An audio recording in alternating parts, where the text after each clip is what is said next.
కాశీబుగ్గ టౌన్లో ఒక ప్రైవేటు వ్యక్తి వెంకటేశ్వర దేవాలయాన్ని కట్టాడు. అక్కడి నుంచి కార్తీక మాసం ఈరోజు చాలామంది అక్కడ దర్శనానికి వెళ్ళిపోయారు.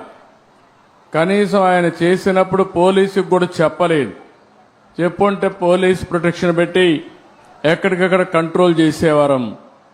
అది చేయని దానివల్ల 9 మంది తొక్కిడికి గురయ్యి చనిపోయే పరిస్థితికి వచ్చారు. 5 మందికి ఇంజరీస్ కూడా అయినాయి. ఇది చాలా బాధాకరం. నేను ప్రతి ఒక్క ప్రాణాన్ని కాపాడుకోవాలని అనేక ప్రయత్నాలు చేస్తూ ఉంటే కొంతమంది ప్రైవేటు వ్యక్తులు ఇలాంటి కార్యక్రమాలు చేయడం చాలా బాధాకరం. దీన్ని నేను చాలా తీవ్రంగా ఖండిస్తున్నా. రాష్ట్రంలో అందరికి కూడా విజ్ఞప్తి చేస్తున్నా, మన ప్రాణం చాలా ముఖ్యం.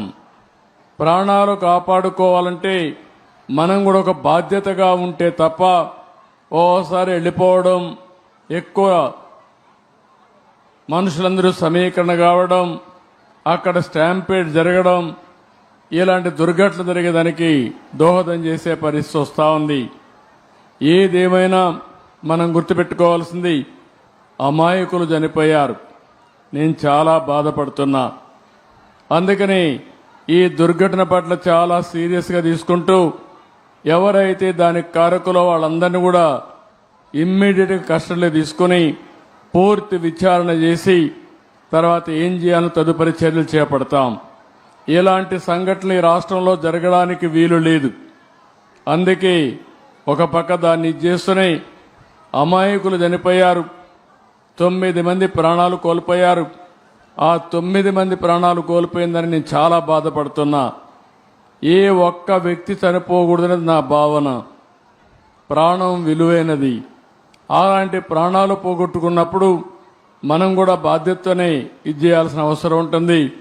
అలాంటి కుటుంబాలకు నా ప్రగాఢ సానుభూతి తెలియజేసుకుంటూ చనిపోయిన వాళ్ళందరికీ మన నివాళులు అర్పిస్తూ వాళ్ళ ఆత్మకు శాంతి కలగాలని, అది కూడా దేవుని సన్నిధిలో చనిపోయారు, దేవుని కోసరం పోయారు. కానీ ఈరోజు వాళ్ళంతా కూడా ప్రాణాలు వదిలిపెట్టే పరిస్థితి వచ్చారు. చాలా బాధేస్తుంది. ఏదేమైనా మనం అందరం నిమిత్త మాత్రం. ఓసారి సంఘటనలు జరుగుతాయి. జరగకూడదని ఎన్ని ప్రయత్నాలు చేసినా కొన్ని సంఘటనలు జరుగుతున్నాయి. నేను ఆ విషయాలను కూడా మీతో మళ్లీ మాట్లాడతాను.